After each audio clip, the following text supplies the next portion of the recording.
देखिए, जीवन में यदि सब कुछ चाहिए तो आप पूर्णमासी और अमावस्या को संभाल लीजिए। आप चंद्र ग्रह और सूर्य ग्रह को संभाल लीजिए। फिर देखिए आपके जीवन में भर-भर कर खुशियाँ आएँगी। देखिए, पूर्णमासी को हमारे ज्योतिष में और हमारे सनातन धर्म में बहुत महत्व दिया गया है। आज मैं बड़ा ज़बरदस्त रिचुअल बताने वाली हूँ। शरद पूर्णिमा आ रही है, तो शरद पूर्णिमा के दिन आप करेंगे और बड़े खुश होकर करेंगे। देखिए, आपकी लाइफ में इस प्रेज़ेंट टाइम कुछ भी चल रहा हो, वर्तमान समय में आपकी लाइफ में कुछ भी चल रहा हो, लेकिन आप एक संकल्प ले लीजिए कि आपको खुश रहने से कोई नहीं रोक सकता है, ठीक है?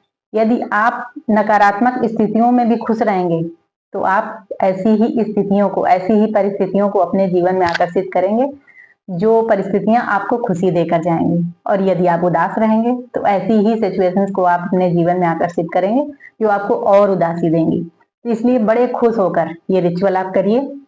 देखिए, चंद्रमा को मन का ग्रह माना गया है। ये हमारी मानसिक शांति और भावनाओं को नियंत्रित करता है। कहते हैं जिसकी कुंडली में चंद्रमा मजबूत हो, तो वो इंसान शांत रहता है, स्वस्थ रहता है। चंद्रमा को ऐसे हमारी माता से जोड़ा गया है और सूर्य को हमारे पिता से जोड़ा गया है। तो कहते हैं अपने माता-पिता का कभी दिल ना दुखाओ और उनके लिए जो कर सकते हो वो करते रहो, तो सूर्य और चंद्रमा आपकी कुंडली में सदैव स्ट्रॉन्ग रहते हैं। वैसे मैं जो रिचुअल बता रही हूँ इसको आप खुश होकर करिए, हँसी-खुशी करिए, हाई एनर्जी में करिए आप। देखिए, पूर्णमासी को इतना महत्वपूर्ण क्यों माना गया है? तो पूर्णमासी के दिन लक्ष्मी मैया की पूजा होती है, विष्णु भगवान की पूजा होती है, शिव परिवार की पूजा होती है और लक्ष्मी मैया जिसके घर में है, उसके घर में शांति है, सुख शांति सब कुछ है। लक्ष्मी मैया किसको नहीं चाहिए? तो आप हर पूर्णमासी को ये नियम बना लें, आप कुछ देर बैठकर लक्ष्मी माँ का ध्यान किया करें। लक्ष्मी माँ के मंत्रों का जाप किया करें।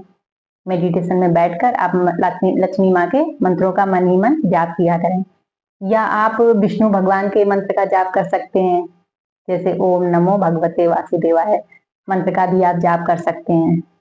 क्योंकि जहाँ पर लक्ष्मी मैया है वहाँ विष्णु भगवान है, जहाँ विष्णु भगवान है वहाँ लक्ष्मी मैया है, जगत के पालनहार। तो चलिए रिचुअल में आपको क्या करना है ये समझिए। बढ़िया सी आपको खीर बनानी है, ठीक है? उस खीर को आपको चार्ज करना है और अपने घर वालों के लिए आप अलग पात्र में खीर बनाकर रखेंगे और जो आप प्रसाद स्वरूप वितरित करेंगे उस अलग पात्र में आप रखेंगे और दोनों पात्र में आप बहुत सारी भर भर कर ब्लेसिंग्स डालेंगे, बहुत सारी दुआएं भर देंगे उसमें। जो अपने घर वालों के लिए आप पात्र में रखेंगे उसमें खूब बढ़िया बढ़िया से अफर्मेशन डालिए। आप अपने बच्चों के लिए, पति के लिए, जिसके लिए भी रख रहे हैं, खूब बढ़िया बढ़िया डालिए। इनका मन बहुत शांत है, ये बहुत हंसमुख हैं। या बच्चों के लिए, बच्चे मेरे बहुत अच्छा पढ़ते हैं, बहुत अच्छा पढ़ाई में करते हैं, मेरी हर एक बात मानते हैं। जो जो भी आपको चाहिए अपने परिवार वालों से वो सब कुछ आप डाल दीजिए भर भर के। और जो आप प्रसाद में बांटने के लिए रख रहे हैं खीर, उसमें भी भर भर कर दुआएं आप डाल दीजिए। ईश्वर, ये प्रसाद, ये खीर जो भी आत्माएं ग्रहण करेंगी उनके घर में भर भर कर सुख शांति आप देना। उनके घर में सुख समृद्धि हमेशा आती रहे, उनके मन हमेशा शांत रहे, उनके घर में सभी लोग स्वस्थ रहें। इस तरह से आप भर भर के अफर्मेशन डालेंगे। ईश्वर ऐसा करना, ईश्वर ऐसा करना कर करके आप भर भर के डाल देना। पता है एक सीक्रेट आपको बताऊं? देखिए, जो चीजें आप दूसरे को देते हैं ना, वही चीजें मल्टीप्लाई होकर आपके पास लौट कर आती हैं। देखिए, ये सारी भावना, सारा खेल ये समझिए भावनाओं का है। आप अपनी भावनाओं से जो बाहर निकालते हैं वही चीजें मल्टीप्लाई हो होकर आपके पास लौट लौट कर आती हैं। आप जब भर भर कर ब्लेसिंग्स डाल डाल कर सबको प्रसाद बांटेंगे तो आप सोच नहीं सकते हैं कि आपके घर में खुशियां किन दरवाजों से आएंगी। वो आपका दरवाजा बंद भी होगा।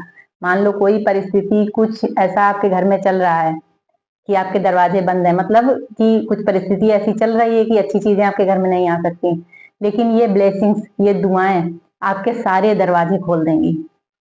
तो आप खूब सारे ब्लेसिंग्स डाल डाल कर, चाहे एक एक चम्मच ही आप बांटना, प्रसाद स्वरूप सभी को बांटना अपने पड़ोसियों में, ठीक है? या किसी जरूरतमंद को आप खिला सकते हैं तो प्रसाद यही खिलाइए और खूब सारी दुआएं उसके लिए करिए कि ईश्वर इसकी सारी प्रॉब्लम्स दूर हो जाएं, इसके घर में सुख शांति समृद्धि आए, ईश्वर कृपा करो इसके ऊपर, ऐसे कर करके खूब सारा आप प्रसाद ऐसे बांटिए, खूब सारी ब्लेसिंग्स के साथ अपने परिवार वालों को भी खिलाइए।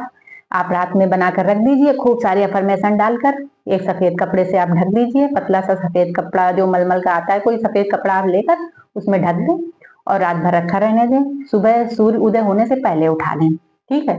और खाली पेट पहले सबको प्रसाद में यही खीर ही खिलाएं, भले ही एक एक चम्मच ही सब खाएं, लेकिन ये प्रसाद खिलाएं आप और पड़ोसियों में बांटें, ठीक है। और एक ट्रांसपेरेंट आप बोतल ले लें, उसमें आप पानी चार्ज कर लें, उसमें भी खूब सारे अफर्मेशन आप डाल दें।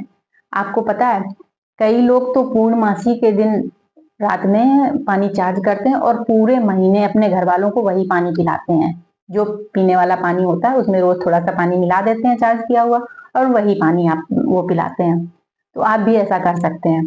तो आप एक ट्रांसपेरेंट बोतल में पानी भर कर रख लें और वो पानी सबको पीने के लिए दें, उसमें भी खूब सारे भर भर कर अफर्मेशन डाल दें, ठीक है। और आप सूर्यदेव को अर्घ दें और एक घी का दीपक जलाकर रखें खुले आसमान के नीचे, सूर्यदेव चंद्रदेव को, सॉरी सूर्यदेव नहीं चंद्रदेव को, चंद्रदेव को आप अर्घ दें और चंद्रदेव को आप ये करें, दिया जलाएं चंद्रदेव के लिए, खुले आकाश के नीचे रखकर आप दिया जलाएं, ठीक है। और आप ओम सोमाय नमः का मंत्र का जाप भी करें।